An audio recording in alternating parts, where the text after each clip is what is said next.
In the waters where empires once clashed, two giants are now sailing side by side. Russian warships, Chinese destroyers, missiles primed, drills synchronized, and a message sent, not in words but in wake trails. This is not just a show of force. It's a warning to the West.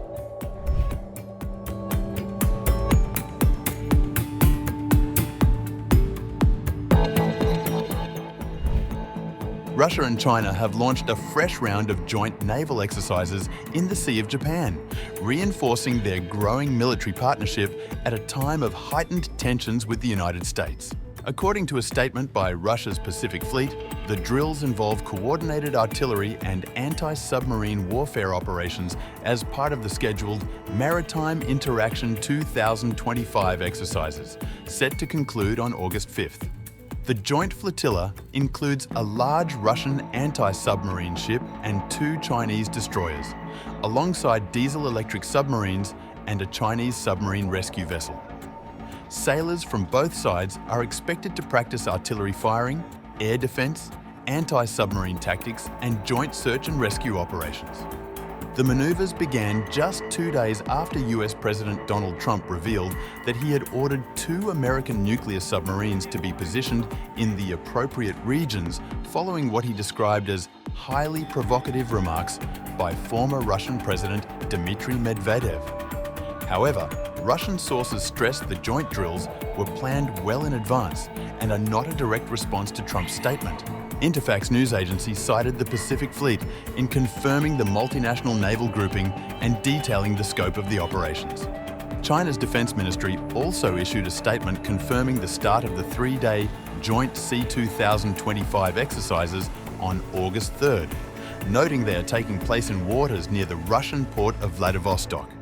4 Chinese warships, including the guided missile destroyers Shaoxing and Urumqi, are participating.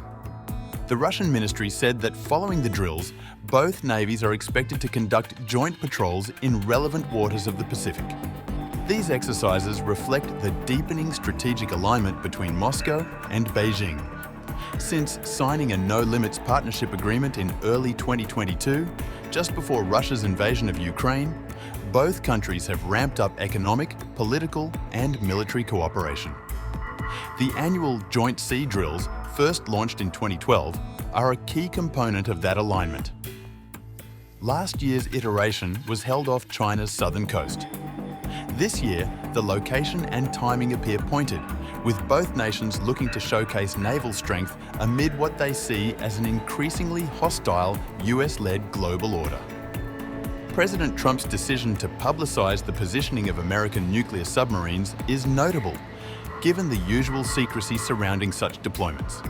Russia and the United States remain the world's dominant nuclear powers, and any indication of movement involving nuclear-capable assets tends to be closely scrutinized by both allies and adversaries. The joint Russian-Chinese exercises come as diplomatic channels remain strained, particularly over Ukraine, and as broader concerns grow over the potential for miscalculation in the Indo-Pacific and beyond.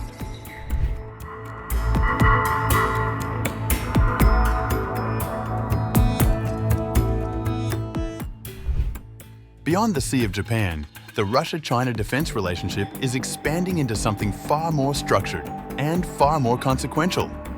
In 2025, Beijing and Moscow are advancing what is now widely seen as a maturing security partnership. From weapons development to intelligence coordination, from missile tech to battlefield logistics, the two countries are converging, not only as diplomatic allies, but as joint strategists operating on a shared geopolitical script. The recent naval drills offer just a surface glimpse. Beneath that, a deeper alignment is taking shape, one that extends into supply chains, command structures, and long-term military planning. Back in May, President Xi Jinping and President Vladimir Putin met in Moscow and signed 3 major documents, formally declaring a comprehensive strategic partnership for a new era. More than slogans, these texts outlined explicit pledges of support. Russia reaffirming China's claims over Taiwan, China backing Russia's stance on Ukraine, and both rejecting what they called Western interference in internal affairs. Embedded in these agreements was a roadmap for cooperation in frontier technologies: AI, radar networks, missile early warning systems, and cyber defense.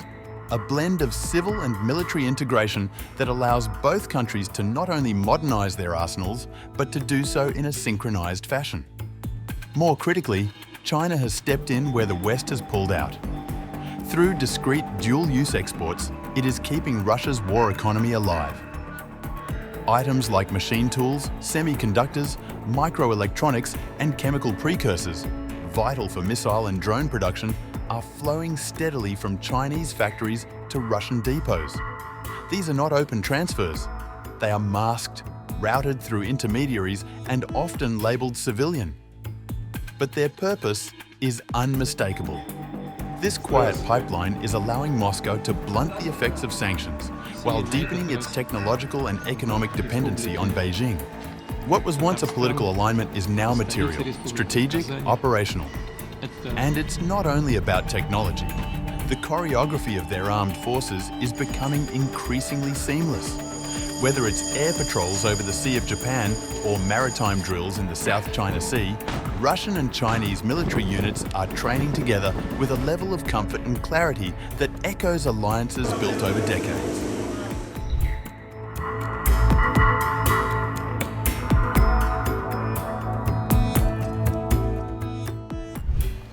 That is perhaps the most significant shift. While both nations deny forming a formal military bloc, their actions increasingly resemble one. A soft alliance, fluid in name, rigid in action. For Washington and its Indo-Pacific allies, this tightening axis presents a strategic dilemma. No longer can US planners prepare for contingencies involving either Russia or China alone. They must now consider the possibility of dual theatre pressure, from Eurasia to the Pacific. This has already prompted a shift in US force posture. More joint drills with Japan and the Philippines, closer maritime ties with Australia and India, and critically, more vocal diplomacy warning against unprecedented strategic convergence between two authoritarian powers. But the real challenge may come not from overt confrontation, but from attrition. A gradual erosion of US dominance through constant pressure, constant drills, and constant alignment from Moscow and Beijing. This could also sway undecided players in the region. Southeast Asian nations, long walking a tightrope between China and the West, may begin hedging more visibly, engaging with Beijing on defense cooperation or keeping quiet during Western pushback. In that sense, China and Russia are not just building capabilities, they are building influence. And they are doing so not through declarations, but through demonstration, not through treaties, but through tactics. This new mode of power projection, simultaneous, layered, and regionally calibrated, challenges the post-war security order at its core. The old model, where US power served as the anchor of Indo-Pacific stability, is now under strain. Not yet replaced, but undeniably tested.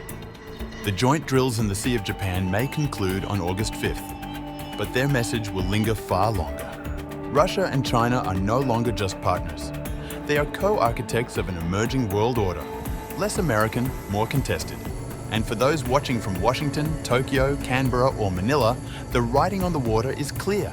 The age of unilateral dominance is ending, and the era of strategic duets has begun.